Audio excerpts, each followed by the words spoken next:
go. Have fun. Okay, you too. Thanks. Let's just wait a minute. Hello and good afternoon. Can I please have everyone's attention? I'd like to welcome you to the final of 2 community forums for the selection of the interim president of Santa Fe Community College.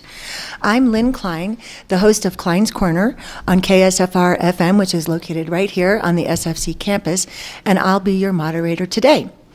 The SFCC Governing Board launched a search for an interim president after President Randy W. Grissom announced his retirement in August. His retirement is effective October 31st, and I'd like to thank you again, President Grissom, for your service to SFCC as well as the community of Santa Fe.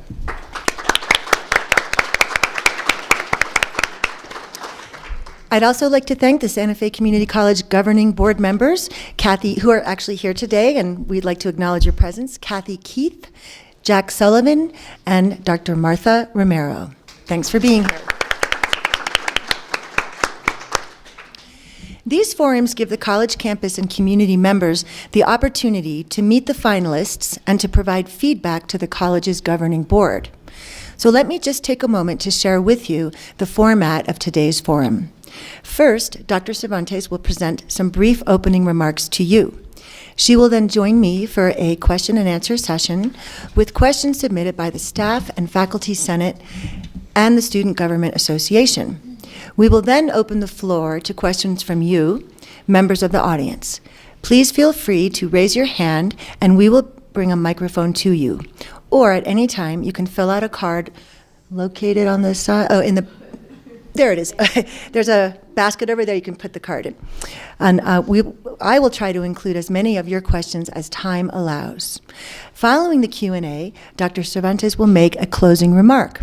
Today's forum is limited to an hour and a half. And one last note, your feedback is valuable to the college and we appreciate your contribution to this process. Please note the screens around the room as these contain a web address where you can provide your feedback at www.sfcc.edu/interim. So with that, I'd like to introduce you to Cecilia and hear her opening remarks. Thank you so much, Lynn. I appreciate that introduction. Hello, everybody. Thank you for being here. My introduction to Santa Fe occurred over 50 years ago, and that was because as a young girl from El Paso, Texas, my mother and dad, and at the time, I'm the eldest of 8, but at the time I think there were 4 of us, children, all girls at the time. My brother hadn't been born yet. We came to Santa Fe because my aunt, Sister Lupe Arciniega, this was her first teaching assignment at St. Francis School in Santa Fe. So we came to see her because we had not visited her since she went into the convent. So that was my first introduction, and it's been in my mind ever since, let me tell you. It really has. And consequently, I've come back. We came back. My husband and I came when we were newly married 45 years ago, and we've come back practically every year. Practically, not all the time, but because sometimes we lived kind of far. But I mean, we were here last in January, and hadn't been to Chimayo in a while, so we went to Chimayo. And, just went into the Native American Museum that particular visit. There's so much, there's so much to see. And today, I had the good fortune of President Grissom's fantastic tour of Santa Fe Community College. And I had been here before because if you've seen my bio, you've seen that I did spend about 6 years working in New Mexico. 2 years at Western New Mexico in Silver City and 4 years at Doña Ana. And while I was at Doña Ana, we had meetings here. The chief academic officers had meetings here. And it was always straight to the meeting room, and we really didn't have tours. But today I got it. I got a fabulous tour, and what a jewel in Santa Fe Community College. The educational resources that it offers, such an array of resources. I got to go into he showed me the science ball. The science sphere. Science on a the science on a sphere. I got to see that. And I ate sorrel in the greenhouse. And that's very good, and it has a lot of vitamin C. I got the spiel. Anyway, I never had eaten it, and now I want to put it in salad. It was very good, very good. So anyway, congratulations. I salute each of you for being members of this outstanding learning institution that offers so much to the community, that offers so much to students, that offers so much to all of you also, because by the fact that you are here, you learn also from your students, from the community, from each other. And I retired just over 2 years ago as president of Hennepin Technical College in Minnesota. I know how to say that now. I'm not. I've been there, and I get a big charge. I'm also a linguist. I mean, in terms I've studied linguistics, so I think it's very fascinating, the dialects around the country. And they really, you betcha, they really do have dialects. They're really, I love every place I have worked has been very special for me, and I have, appreciated each of the different cultures, each of the, the scenery, the ocean in California, the 10,000 plus lakes in Minnesota, et cetera, et cetera. But anyway, at Hennepin Technical College, that's when I retired. From there, I retired as the president for 7 years, and wanted to move on and do other things and have flexibility in my life. I'm a grandmother. My husband and I have 2 grandsons in St. Paul. Antonio's 10 and Andreas is 6. And I'll have, as I was telling Lynn, they're going to be around this weekend as their parents go to a wedding in New York, so we're going to get to babysit. I can hardly wait. I have a lot of goodies. I have to buy them some goodies from here, too, because when they're grandmas, they can eat sugar. So, but anyway, my 2 years of retirement have been outstanding. I've had flexibility, but I have been busy. I have, volunteered on the board of the Parks Recreation Council for the city of Eden Prairie, where we live. It's about 15 miles south of St. Paul and Minneapolis. I'm on the board of the YWCA of Minneapolis, and I also do a lot of volunteering at Pax Christi Church, where we attend. Been assisting, a lot of what I did as a president and in my career, my 40-plus year career in higher ed, I'm continuing to do now. Supporting diversity. Our community in Eden Prairie is becoming very diverse with people from India, some from Somalia, some Latinos.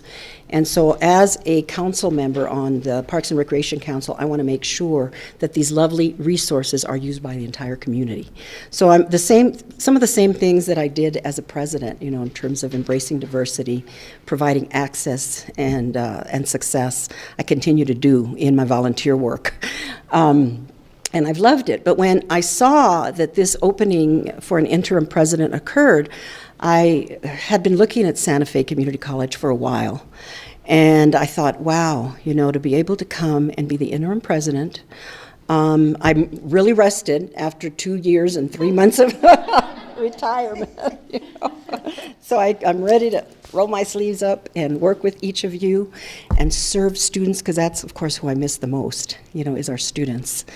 And I got a chance to see some of them today, and even on a Friday, that master class, the high school class, was in session, and some of them later were over in the greenhouse management program. There was a lot of them in there.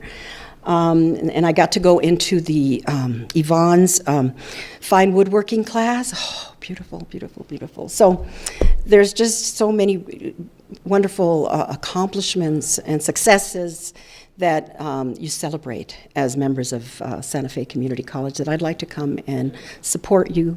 The strategic plan, I understand, is continuing on, and building upon. I've had a lot of experience in that regard, in strategig planning, in program development, in continuous quality improvement.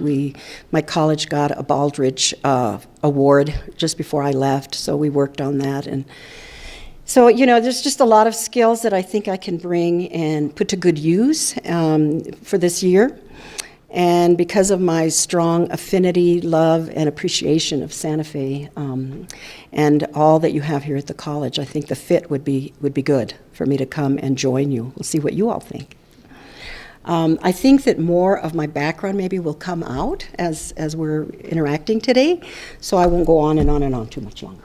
I won't go on anymore for now. Well, thank you for that introduction. You're welcome. Okay, so now we'll start the question and answer tabletop session. And I'll start with the first question. How would you describe your management style or approach to leading a community college? I love community colleges. I love the opportunities that they provide to a range of ages and backgrounds. I left a community college for a couple of years when I was at Western New Mexico University as the vice president. And the only reason I talked myself into saying it's okay to go to a university is because they have a 2-year program, some 2-year programs as a regional college, university. So, but I just missed the 2-year colleges too much. I just couldn't be away any longer, and that's why I went back to Doña Ana. So a leader can't be a leader if he or she doesn't have anyone to follow them. So I believe that a community college is a particularly good place to have participation by the faculty and staff and students in terms of supporting the direction, identifying the direction, supporting the direction, and communication in the direction of the college. So I think community colleges just lend themselves to that. As a community college administrator for about 35 years, that's the philosophy that I've embraced and that I feel most comfortable with, because I don't have all of the answers.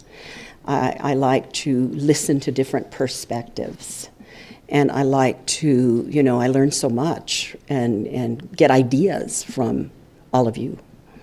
So that's how I feel most comfortable in managing and leading a community college, through participation and involvement and engagement by the faculty and staff and students that are part of the college.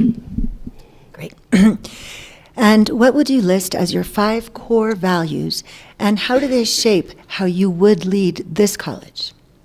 Wow, that's really interesting, because I was just at a workshop in Miami. What's the day? Friday. I was there yesterday, and I did a presentation on leadership. And part of that was developing the participants' leadership philosophy. And you asked me leadership philosophy, right? Or values. Values. 5 core values, yes. So diverse perspectives. I have mine that I used with my team yesterday. Diverse perspectives, so it kind of goes along with what I said earlier, that I appreciate getting diverse engagement of faculty, staff, and students, and hearing, what their ideas are, and having them share their ideas, and respecting and encouraging that sharing of ideas, because I think that that's how we grow and learn, by hearing and understanding different perspectives. So diverse perspectives, integrity, I guess, is another strong value of mine in terms of being truthful, being respectful, being transparent in my communication and in my decision making, so that I close the loop, when a decision has to be made, but initially I leave time for people to share, their perspectives and give their ideas, but then communicating what the decision was and closing the loop, and that communication, I think, is really key. Balance is another value, and I think, that also fits very nicely in terms of being open to others' points of view, and not being closed-minded regarding an idea that I might initially have, which may just be, tentative, idea, but that there may be others who can add to it and improve upon it and even make it better. And then I guess another value that I would also share is love.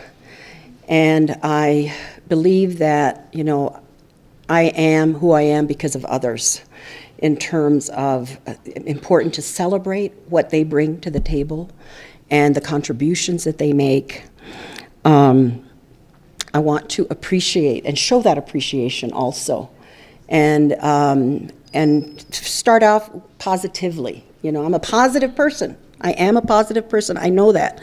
I like to see, think of the glass as half full, but I'm also a realist, and I know that everything can't be, my maiden name is Marmolejo. Okay, I'm Cecilia. My father chose that name. Yolanda is my mother's name. And then my maiden name is Marmolejo. And they always, in school, they'd say, Cecilia Marmalade. She's the sweetie, But I also, having been a college president for 13 years, yes, I am positive, but I also have to be a realist, in terms of the decisions that have to be made in order to meet the mission of the college and accomplish its strategic plan. So, we have to then communicate, the hard decisions that have to be made. Yesterday when I was in this leadership program, one of the participants is a dean that I hired, and she was participating, and she goes, yeah, Cecilia, she does have that amenable side, that positive side, but she also can make those hard decisions. You have to for the best interests of the entire institution, for the students, for each other. So those are 4, and can I just leave it at 4? Because I think I kind of went on a little in each Well, of you those. said positivity, so that's the 5th one. True. That's true. That's true. Okay, so next, what is the most important thing you hope to accomplish during your tenure, and what skills and experience do you have to help you accomplish it? As I was thinking about that question and studying and preparing for today, as well as a previous conversation that I had with the governing board, my commitment will be for a year, and giving the board time to hire a permanent president. Consequently, you have a lot that's on the table. You have a lot that has been identified in terms of what's part of the strategic plan. And so my thought is that, there has to be dialogue between myself and the governing board members in terms of really identifying what the 2 to 3 things is going to be that I really have to focus upon. But it seems to me that the strategic plan, is an important piece of that commitment for the year, that, ensuring that we continue forward with the strategic plan. I have read, there were, I think, 3 reports of each year of the strategic plan, and progress was being made.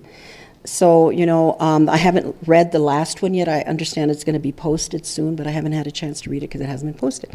But certainly working on those goals or objectives would be very, very important. I understand there's also going to be a bond election in the spring or February-ish, and that I would need. That's something I would want to help. I'm very comfortable speaking. I like speaking with different groups. I believe that I can convince people, and I can share, the positive elements that the Santa Fe Community College accomplishes. So I think I would be a good ambassador in terms of supporting the bond election. Great. Excuse me. What is your experience with college finances and budgeting processes? Lots. Having been an administrator for 35 years, we have to have that budget. We have to have the finances in order to accomplish our mission, in order to accomplish our strategic plans.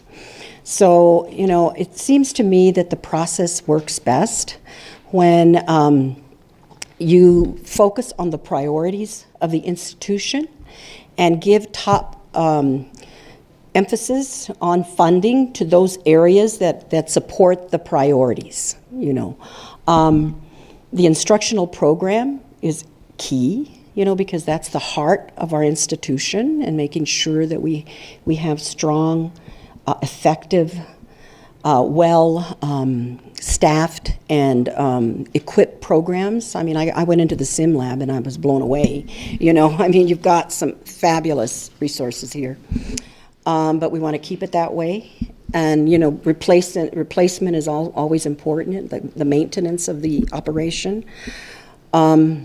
So, when I would work on budgets at my institutions, and it's an annual occurrence, obviously, we would identify what the key priorities are, and that would be communicated, obviously, college-wide. And then each division, would then, in their effort to support the priorities, how that fits in with their programs, their services. And, I don't want to forget how important support services is, particularly in a community college where we serve such a diverse population, and they come with different skills, different abilities, different goals. So support services is also very, very important, and we'd have to look at, it's a big balancing act. It really is, because there's never enough money, is there? There's never enough money. So we have to work together in terms of prioritize. But I think the important piece, I want to go back to something I talked about earlier, is the communication piece. To communicate. We would have forums as different iterations of the budget were being developed, and have dialogue with faculty and staff and students. And then we would have, when the budget was finalized, then we would have another forum, and talk about it. And that would also occur with, at the at the division level, with the deans, et cetera. So I've had a lot of experience in finance, certainly relying on the finance vice president in terms of setting it all up and helping to monitor, right, and report, and making sure everybody stays within their budget too. So. Okay. Next is, how will you promote SFCC's mission? Okay, the mission, I have it right here. Let me find it. Sorry, where did I put it? No worries. No, I was just going to find the mission because I have it. Here it is. Empower students, strengthen community, and in Spanish, empoderar a los estudiantes, fortalecer a la comunidad. Great mission, because it's very compact. It doesn't go on and on and on, So, we empower students by the education that they receive here at Santa Fe Community College. And so and then we strengthen the community because, we do have a big continuing ed program, and then our students go back into the community and are hired in positions in the community. So I think the more examples that I have of how this particular mission has been supported and is being successful, then I think that is an excellent example of how we're being successful and how we're meeting our mission and how we're telling the community that what we say we're doing, we're doing. And I know you have really good data around graduation rates and number of degrees and certificates, et cetera. So all of that is important. But, if we prepare our students for the jobs in the community, then and they're effective in the work that they do out there, then they're huge ambassadors for us. But I think those examples are good for me to have.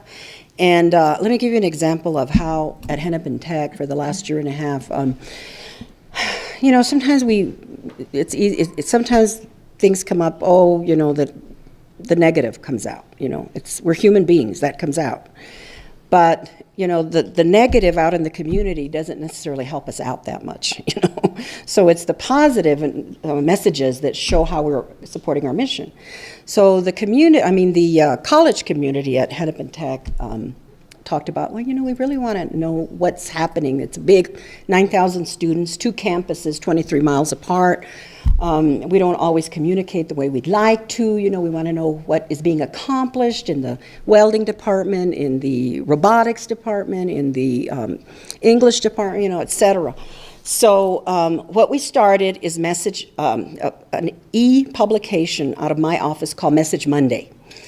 And so every Monday I committed to putting this out, which included the accomplishments, the successes that were going on in the college. So initially, until people got used to it, it was me and my assistant and the deans, everybody was scrambling, to try and get news.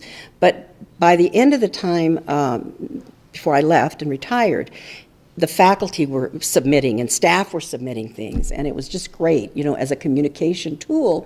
And see, that would be a really good basis, for instance, when I go out into the community, because that's what I did. I saved all the Message Mondays, and they were a great way to share the successes that we were having and celebrate them too. Now, you've touched on diversity a few times before, but now I'd like to ask you, what does diversity mean to you? So diversity, of course, includes differences, all kinds of differences.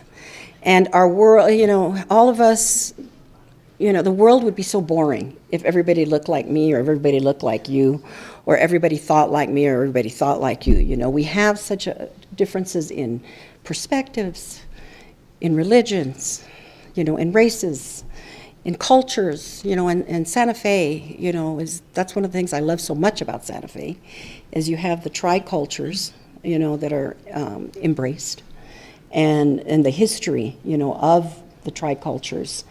That was one of my minors at UTEP, went to UTEP and got my bachelor's and master's, and I minored in Chicano studies, so I studied the Southwest history a lot. And so after that trip that I told you when I was 10, and then studying Southwest culture, I love it. I love it. I love it. Love it. So, there's just differences of any kind, I think are fall under the umbrella of diversity. And, this country was founded, and, I know we have other stuff going on in this country right now, but we're still a very diverse country. And, even in a state that's you think is as homogeneous as Minnesota, we really have diversity. We really, really do. And I've been engaged in that movement probably since, I was 10 years old. We visited the Taos Pueblo when I was 10 years old. And, wow, this is just amazing, amazing, amazing. So, the idea that we want to celebrate diversity, that we want to build upon diversity, that we want to appreciate diversity, that we want to respect diversity, that we want to include diversity in our colleges and all our organizations, is a way of celebrating it and embracing it. Differences of every kind. The respect piece is particularly key. I know we have a long way to go, but educational institutions are an excellent resource in order to hold diversity up high. So, having been a student of Southwest and Chicano culture, what is your familiarity with the current culture of New Mexico as well as Santa Fe? The current culture? Yeah, art, cultural, it could be any kind of definition you'd like to apply to culture. Well, I guess this is the kind of the epitome of, what you think of regarding the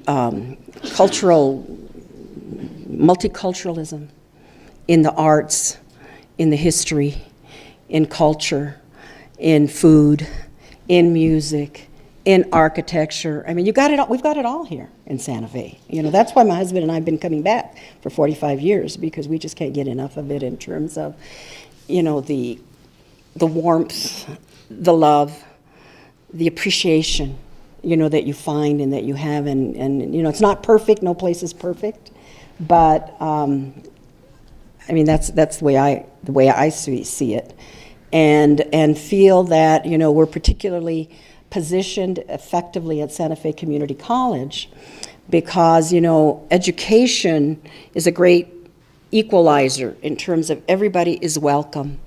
And as a comprehensive community college, I think that's why it's such a great reflection of the city, because all the students are welcome, and we want all students to succeed and come and build upon for their future through an education and training in outstanding fields. You know, I know we've got some legacy programs that are reflective of some of the arts, you know, from the woodworking to the jewelry making, you know, the other kinds of, whether it's painting or ceramics, etc. But then we also have the high-tech programs that, you know, are outstanding. I got to see some of those labs too. How do you define student success, and what is the value of the student voice? As I said earlier, we're here for the students. If it weren't for the students, we wouldn't be here.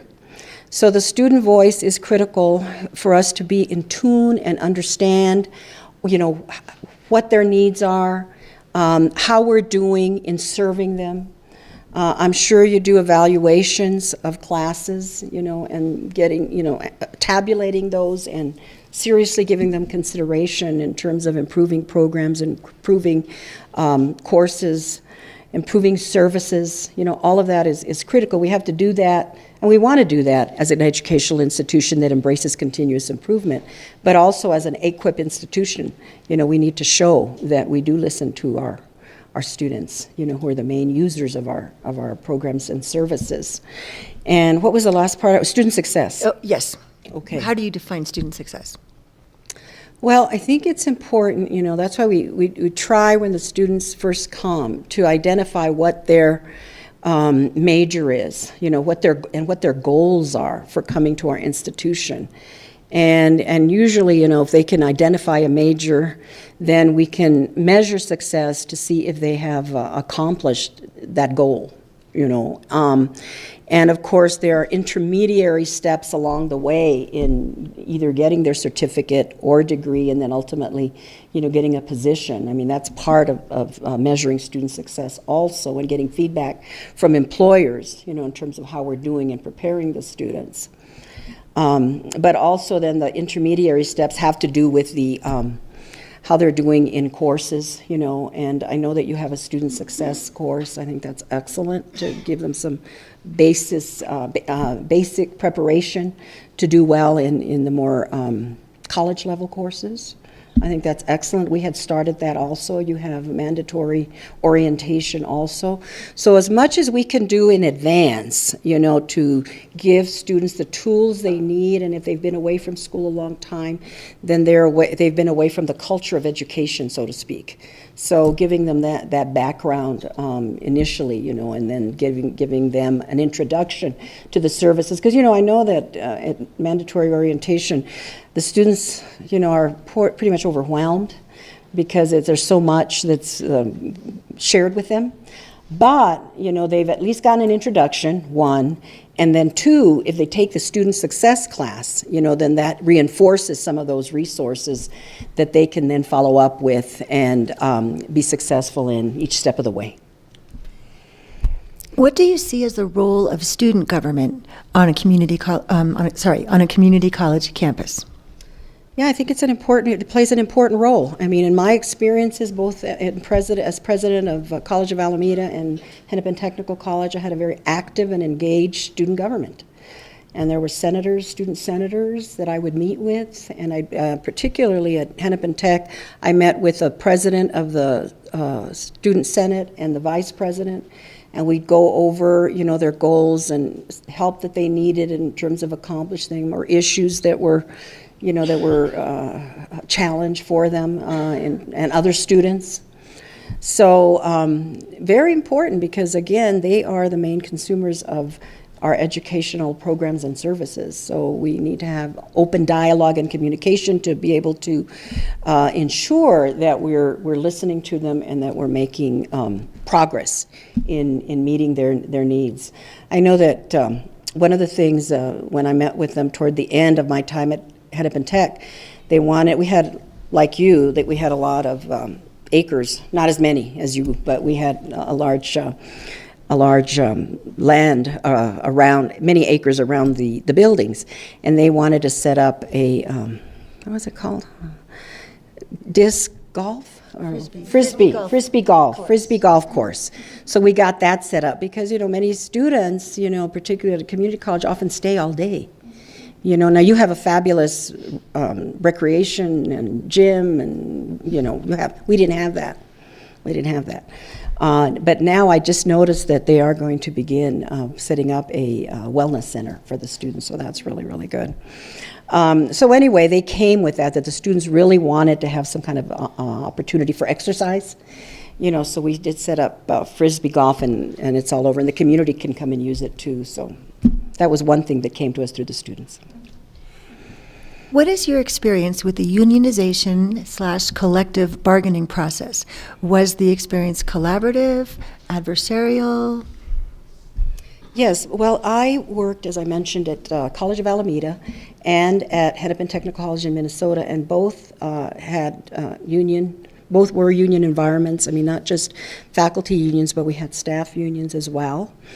So I really believe that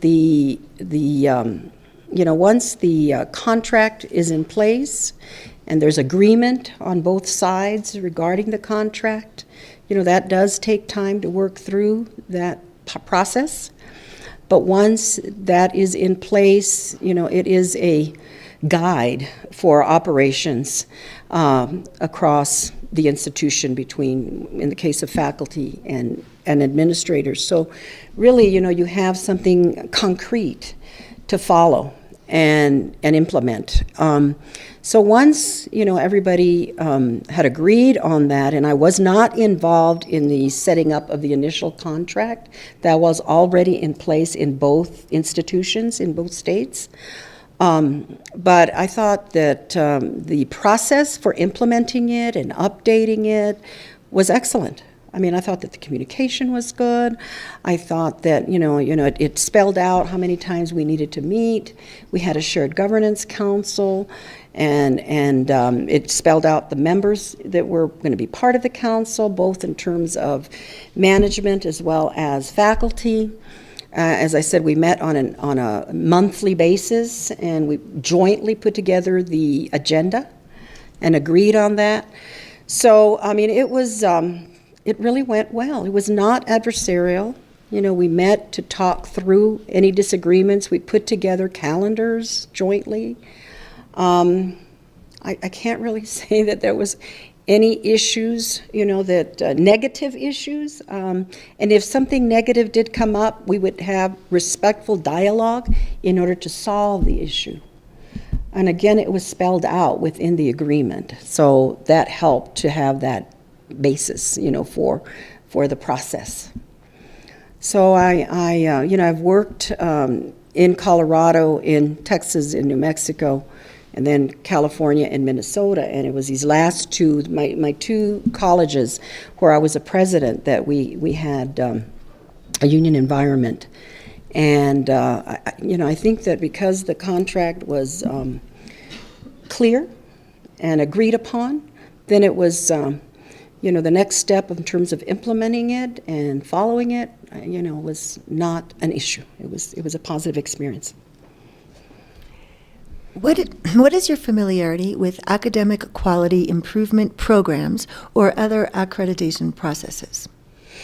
I've worked in a variety of states, as I mentioned earlier, and when I was in California, we were under the Western Association of Colleges, and I served on an accreditation team. I went and visited Sacramento City College.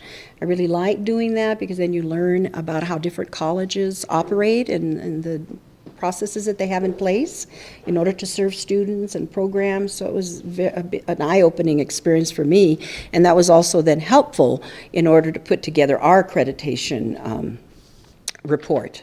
It's very interesting because when I was in California, I was part of a 4-college district. It was the Peralta Community College District, comprised of College of Alameda, Laney College, Merritt College, and Berkeley City College. And when we were accredited just before I left, there was an issue, but the issue was not with any of the colleges, it was by the district office, because the accrediting agency didn't feel the district office was supporting the institutions at the level that they needed to. So then they you know, all of us got negative feedback, but it was only to get to the district office. Now, since I was in Minnesota, we were also under the North Central Association, just as you are, and we were under the AQUIP program also. So when I left, we had already been accredited once, re-accredited once, and then we submitted our portfolio. And when I left, we were updating the portfolio and answering, you know, some of the questions that they asked. So I'm very familiar, you know, with the AQUIP program. As I mentioned, I've had a lot of experience with Malcolm Baldrige Continuous Improvement Program, and that, I think, goes very nicely. It complements AQUIP. So I like AQUIP because I think it's a very positive approach to accrediting an educational institution. Many employees and members of college leadership are proud to be a sanctuary campus. How will you help support our undocumented students? I would do everything that I could in order to support them. I, you know, strongly believe in DACA. I know that you had a recent DACA celebration or rally, so that's fantastic.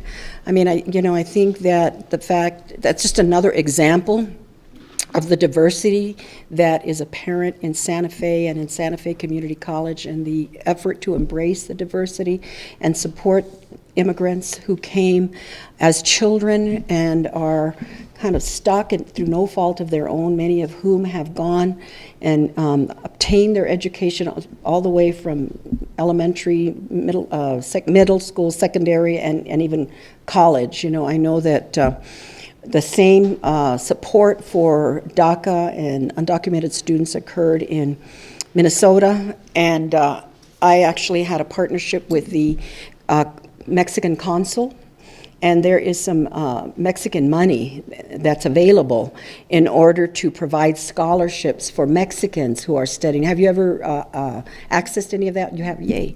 Okay, that's good. And we did too. And so, you know, that there was a lot of support in Minnesota, and I know there is in New Mexico, and I would be one of those. Thank you, Cecilia. Now that concludes our tabletop Q&A session. So we're going to open the floor up to you guys, members of the audience, and if you raise your hands, Laura and Emily will be wandering the room with microphones. So we'll start that part now. Did that go good? Oh, good. Awesome. Thank you. Yes. Thank you so much.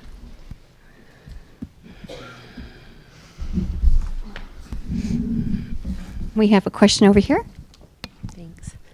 Hi, my name's Emily, and I oversee the Center for Diversity and So your name is Emily? Yes, Emily. Hi, nice to meet you. Nice to meet you, Emily. My question is, what kinds of strategies have you and would you propose to address unconscious or implicit bias at our Hispanic serving institution?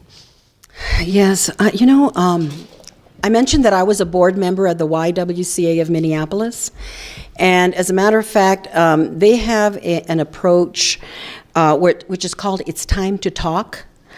Have you heard of it? Okay, anyway, it's just a, they hold an annual gathering of people from industry, education, it's probably 2,000 people, and they gather in groups of 10. And they have conversations, you know, around race, around diversity, around, you know, discrimination, you know, really tough topics.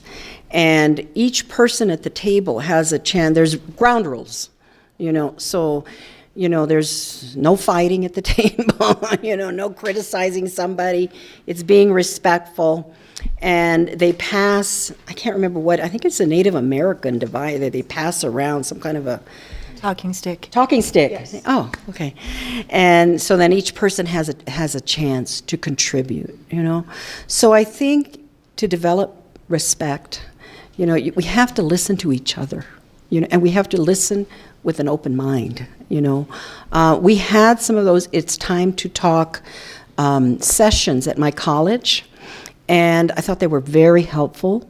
Sometimes the challenge is to, get enough people to participate, but the ones that participated, I thought, were very open and engaged, and I guess that what I would have liked to have done is had more of them. I don't know whether you've had anything along those lines here at Santa Fe, but Community College, but it's one strategy that I used. The other thing that I know you've got some of already is when I came to Hennepin Tech, we had no grant programs at all. When I left, we had 6, and that included 4 TRIO programs, a Gear Up program, and I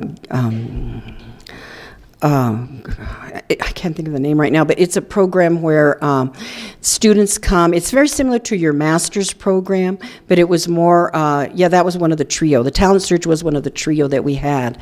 But it was an academy where all the students who were on the verge of dropping out of high school came, and in their own group, they finished their diploma and then got introduced to different college classes.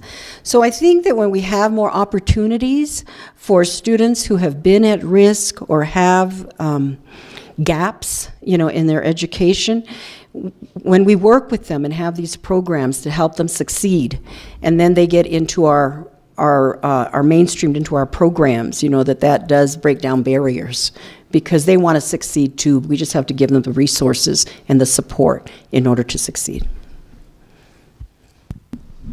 Hi, my name's Laura. I'm faculty over in School of Arts and Design. Yes. And you've spoken a lot about community colleges and your experience with technical training. Mm-hmm. We have a lot of students here in the sciences and in visual arts and in the humanities who are here because they want to eventually transfer to a 4-year undergraduate program. And so I'm wondering what your experience is with strengthening those types of academic programs for students at a community college. I started my career in administration and community college as Dean of Arts and Humanities at Community College of Denver.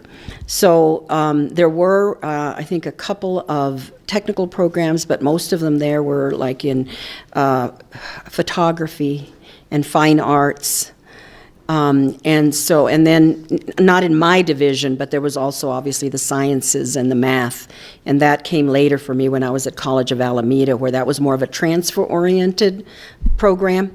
And I think that even at Hennepin Tech, which is a technical institution, we still had general ed offerings, and students are one of the largest growing degree programs was the one that was for general education majors, and then they were able to transfer, to obtain more.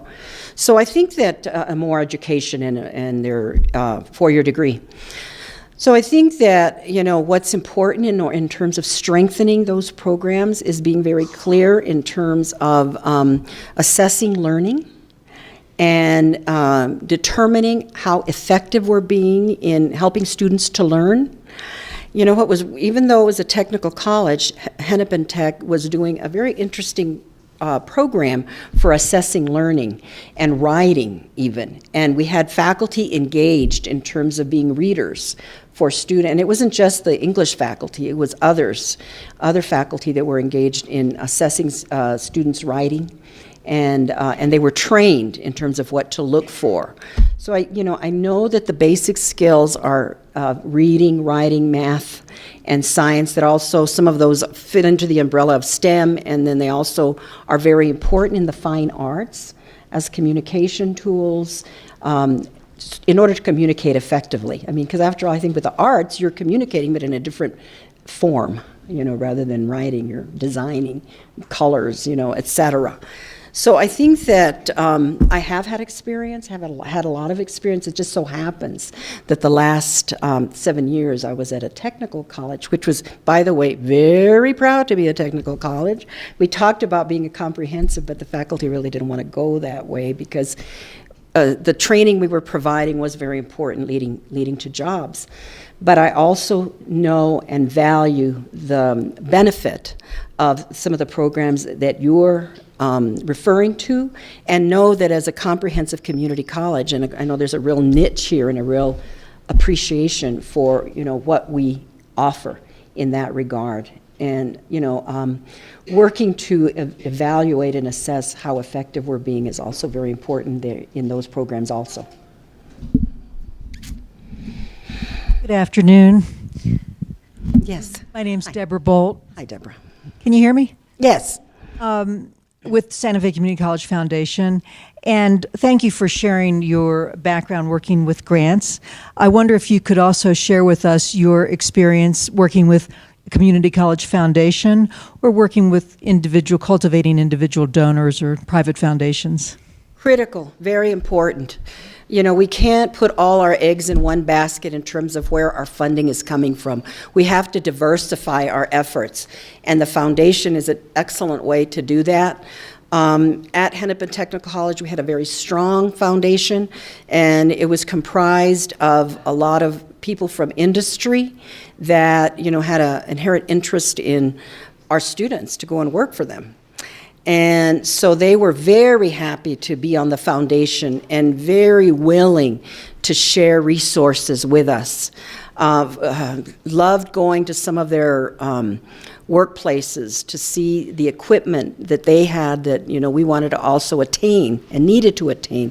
And they were super helpful in either buying it for us or, connecting us with resources that would assist us in obtaining it. So, I met with the foundation board on a monthly basis because it was important for them to know about the programs, our programs, and the needs that they had, the successes that they had. And so I think it would be a delight to work with the Santa Fe Foundation. Again, you're a comprehensive community college, and you have some real strong legacy programs that fit the culture, the history, the arts of Santa Fe. So I know that you have friends, that would support and do support. I think that would be a joy to be a part of and to support in the institution in order for us to get more resources. And I know they're very generous, and we want them to continue to be. Do you have a gala or some type of a fundraiser? Just a second, a fundraiser? Yeah, and I participated in that one at Hennepin Tech also. Thank you. Sorry to interrupt. Peg is next, then Jill, then Shuli, then Rebecca, and then Barb. Oh, okay.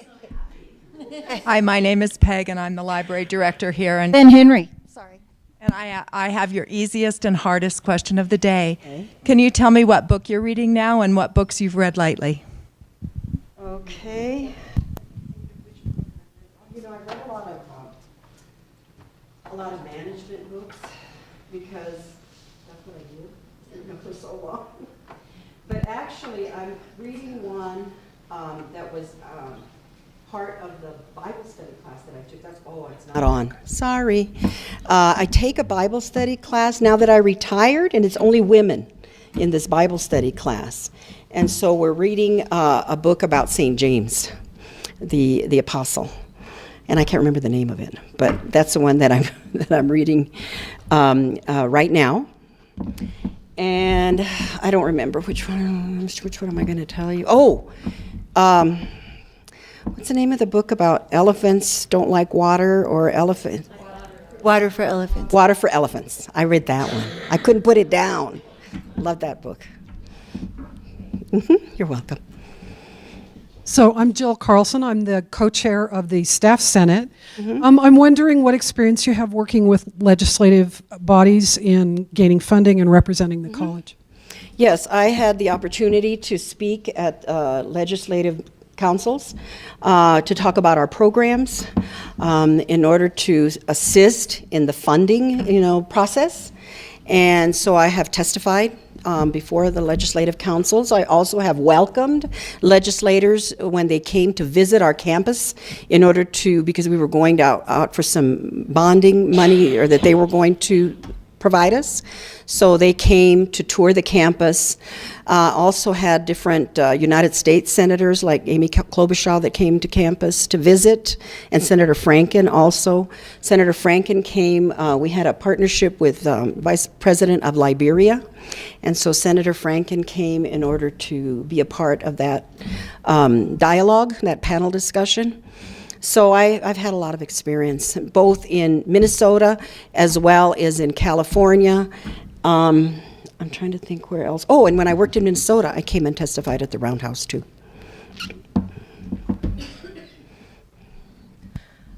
My name is Shuli.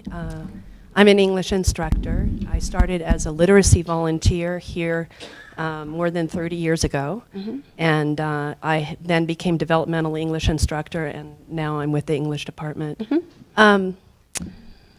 And since I've served under every president that we've had, one concern I've seen over decades is that we don't have processes in place for mentoring leaders effectively for organizational development. And I wonder if you can discuss, if you have examples of specific models or processes, because often folks who want to grow move into the next place, but something systemically keeps those changes from being as effective as we want to have. And our last accreditation visit, someone described the communication process as being like this, that there was good communication among the higher levels, and then at the lower levels, things kept wanting to come up, and then they were forced back down, and then there was this gap. So I wonder if you have specific experiences of mentoring and communication models to fill that gap and to integrate those two circles. Well, I've been involved with the National Community College Hispanic Council for, I don't know, close to 25 years. And the goal of that council was to develop more Hispanics to move into administrative positions in community colleges. So I was a participant in 1991 when I was 5 years old. Okay? No, I was a dean. I was a dean, and I wanted to move up.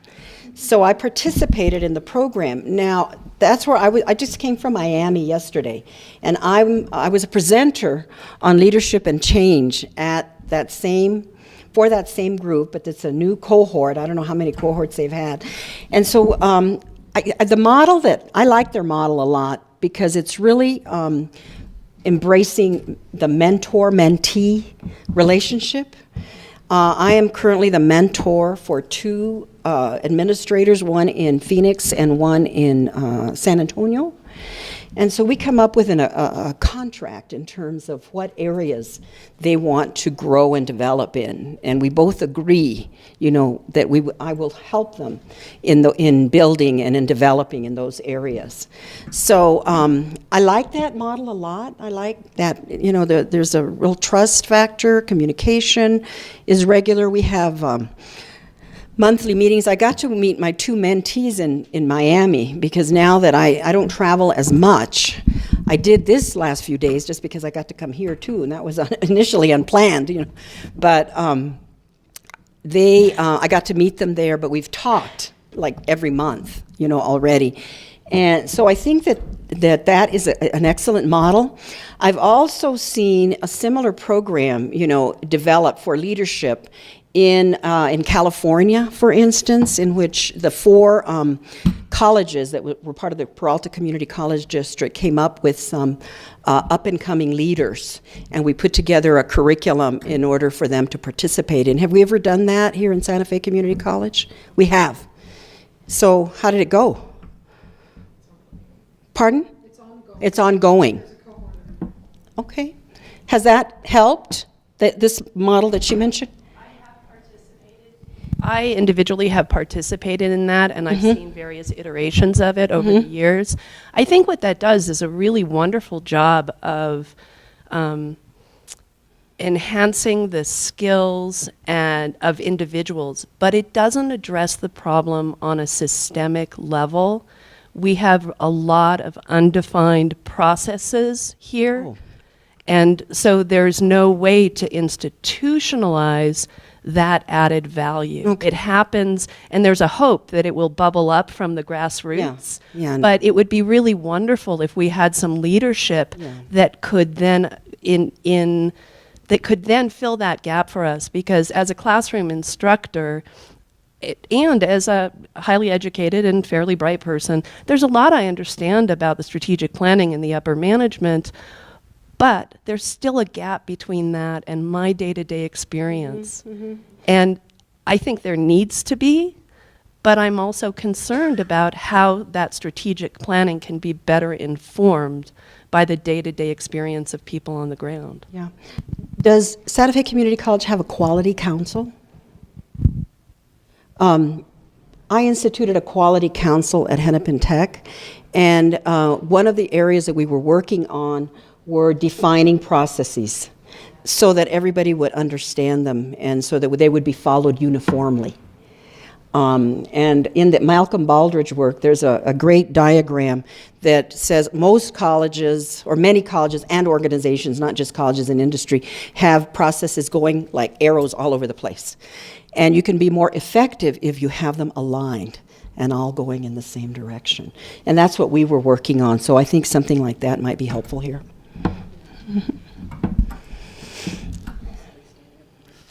Hi, I'm Rebecca Estrada, and I oversee both our dual credit program, which you've alluded to. The master's program is our early college high school that's on this campus. We have 19 partner schools as well within that. And I also oversee the higher education center, which is, of course, our partnership with the four-year universities. So it's very much about that pathway for students being laid out, transfer, 2+2+. So my question would be, the president would be, we're constantly dealing with superintendents, principals, provosts, presidents, vice presidents, CFOs. What do you see as your role as the president in cultivating those conversations, cultivating those relationships, active, less active, and also then how does that get communicated out to the community and legislators in terms of being able to prove partnerships, leveraging resources, preparing students? Critical, because partnerships is, I think, one of your priorities. And so, I understand that it's a very effective. You have over 200 students in the early college high school. And I also understand that the higher ed center is also doing very, very well. So we want to keep it nose up, as one of my deans once said in College of Alameda. We don't want to go like this because it's too easy to go down. So we want everything nose up. So I think that communication process is very critical to establish the connection. I'm good at connections. That's one of what I love to do, to establish those with the superintendents, with I don't know who else you mentioned in terms of principals, I suppose. So I would just need to have a list of where I needed to go in order to, and I know you would help me come up with that, right? I love to do that. I love people. I love getting out, and that's that's one of the things I missed. It's not that I didn't get out, because I did get out. I haven't been a shut-in for 2 years that I've been retired. I've been very busy. But I mean, those kinds of relationships that help support the institution and help us continue to be successful, I'm very good at that. I'm confident I do a good job for you. Bienvenidos, Señora Cervantes. Gracias. What is your experience? What's your name? I'm sorry. My name is Barb Mascareñas, and I'm the Student Affairs Officer on campus. Thank you. What is your experience with student conduct and security issues? Wow.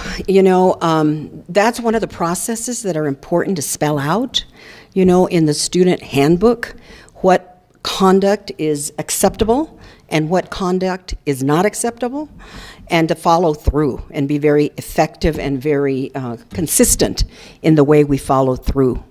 Because we want to have a safe campus, and we don't want conduct to interfere with student success. We want our students, to feel safe, to feel like, they're when they come here, that we're supporting them and keeping them safe.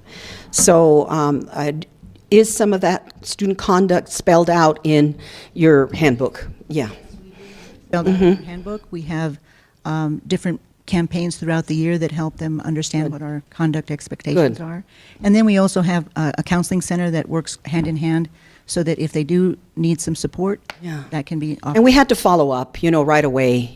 Faculty had to feel that we're supporting them, in terms of keeping them safe too, And for the most part, our campus was extremely, safe. But every so often there's something that goes haywire, and, we're human beings. Our students are human beings, and we have to have those systems in place. In terms of campus security too, we had a security director. I'm sure you have a security director too. I think that, and again, because overall it's a safe environment. They don't have guns, do they, here on campus? I don't know, good. But maybe a badge. I mean, just something that they know that they could call upon, that person, and they're in uniform. Yeah, we finally hired. We didn't used to have anybody, but then we found we needed to, and at least they were called upon for support. One of the concerns of the security department is that they feel understaffed. How do you feel about the level of staffing? Well, I think we need to talk about that, We need to, when they say they feel they're understaffed, okay, the proof is in the pudding. I mean, what is it that they believe is causing them to feel that they're understaffed? There's only one person all day? I mean, I don't know. I'd want to look at that, and I'd also want to rely on the chief, I guess on you. You're the chief student services officer, I mean, to give me your input. And we have a security manager. Okay. Do you have a safety manager also? Okay, good, because we did too. Thank you. Muchas gracias, Barbara. Good afternoon, Dr. Cervantes. Good afternoon. You can call me Cecilia. Good afternoon, Cecilia. Thank you for your open dialogue this afternoon. Sure. You mentioned St. Francis. What's your name? Henry Mignardo. I'm the Executive Director of Plant Operations, Maintenance. Okay. Grounds. Yeah, big place. 300 Custodial. some odd acres, right? 365. Yeah. He needs. You mentioned St. Francis. Me gustas tú. I attended St. Francis Elementary. Ah, de veras. Yes, and Imagínese. I'm a Santa Fe, and so I'm a local as well. Yeah. And Did you go all the way through before they? No, I graduated of Powaka High School. Oh, okay. Which is. Yeah, I've been there. I've been to the casino. Oh, okay. They have beautiful artwork, though, there, too. You also mentioned Doñana County and Community College, and you may have known Andy Burke. He's a great colleague and friend of mine. Oh, he was an institution at the institution. Yes. I have one quick question, but it's actually filled with a lot of background. There's a lot of behind-the-scene functions that go on at a college that have to do with the success of education and the cost of education. And what is your familiarity with capital, building renewal and replacement, and in general, the construction process? Very familiar. Well, I was at Hennepin Technical College. We had some bond over $10 million in order to do some major capital renovations to our main building. And the challenge was that we couldn't just close it down and move everybody to another site. We had to keep using it, while the renovation. So we had tunnels. We had mice coming out, when they were digging up stuff. I mean, it was a challenge, but, my role was to ensure that instruction was still delivered effectively, and to make sure that we communicated to the students and to the faculty and staff, how they could go around this huge construction in the middle of the main building, because, all our campuses are closed because it's 20 below zero in the winter, and, we just can't go outside and go across to the next building. So everything is enclosed in Minnesota. But yeah, that was a really challenging, but we got through it, and the outcome was outstanding, and we just had to have continuous communication, and if this particular communication tool didn't work, then we needed to switch it to another one. When they were jackhammering, we had to do it at a time when, there weren't a lot of classes that were meeting, because then nobody could hear, and it was in the offices, people were dying. We had to get, only because their ears hurt, that's what, they weren't really dying. I'm sorry. I tend to exaggerate. But the other thing I was going to say is allergies, because of all the dust that was coming out from tearing buildings down, parts of walls. And so we had to get humidifiers and, do whatever we could to make people safe and comfortable. So, yeah, but it got done, and the outcome was worth it. It didn't look sleepy anymore. I'd have legislators come by and say, yeah, it looks sleepy in here. You haven't renovated in 40 years. Well, give us the money. And we did. So it was good. Thank you. All right, we have time for one more question. Wow, we're already. Oh, okay. Hi, my name is Barbara Griego. I'm the Director of Institutional Research. Okay. And as college president, you'd be faced with making administrative level decision at the highest level, and I want to know kind of what your approach is to the decision-making process. Well, you're in a key position, Barbara, because you provide the data that will help make decisions, So making informed decisions is very important by getting the data, the information that institutional research, planning, etc. generates, and then I think the other piece of it is, and I kind of alluded to it earlier, to hear the different perspectives, of individuals regarding the decisions that have to be made, and considering those, from different levels, from students, from faculty, from staff, from management. It's very important. The more perspectives, the more ideas, the more views that we can obtain, then I think we can make a better, and then with the institutional data that we need also, then we can make better informed decisions. And then, as I said earlier, the last is closing the loop, and communicating what the decision was. And explaining, yeah, I know that this is going to be hard or that's going to be hard, but, this is why we had to make the decision, and this is how we're going to ensure that it's successful. My name is Zuby Wilson. I'm coordinator for Renewable Energy Program. What's your first name, sir? Zuby, X-U-B-I. Zuby? Zuby. Zuby. Yep, and I'm also the chair of the Faculty Senate. And my question is, how important do you think actual instruction is to understanding student success? And would you, in your interim position, be interested in teaching classes just in order to keep yourself in touch with how students are changing? I know the 6 years I've taught here, I've had to significantly change my teaching methods because the way people learn, especially with technology, is changing rapidly. Mm-hmm. And I'm just wondering, how important is that to you, and would you be interested in teaching while you're here? Well, we have students that come to us and they learn in different ways. So it's important that we have, different approaches for teaching them, and using the technology to assist us. But many of our students probably also still like one-on-one instruction, face-to-face. I mean, I didn't mean one-on-one. I meant face-to-face. So we have to consider all that, and we have to, that's why faculty are so key, because they have to be able to recognize, these different learning styles and adapt. That's why you're so valuable to the institution, in terms of you're the ones with the students, and you're the ones that are critical in helping them to succeed, although you've got a lot of help, with support services and other systems that are in place. But I mean, I know that instruction is at the heart of a learning institution, particularly of a community college. Now, I have to be honest, I'm going to be here for 1 year. I really don't think I'm going to be able to teach. I mean, it would be nice, maybe I could have small groups, and I'd be willing to come in and be a guest lecturer. We could do it that way. But I don't think the governing board is going to want me to teach, because they've got some other things they want me to do in that year. Thank you. All right. Well, thank you, everyone, for your excellent questions. And that concludes the floor Q&A session. So now I'd like to invite you, Cecilia, to give us your closing remarks. Wow, well, thank you for a very stimulating dialogue.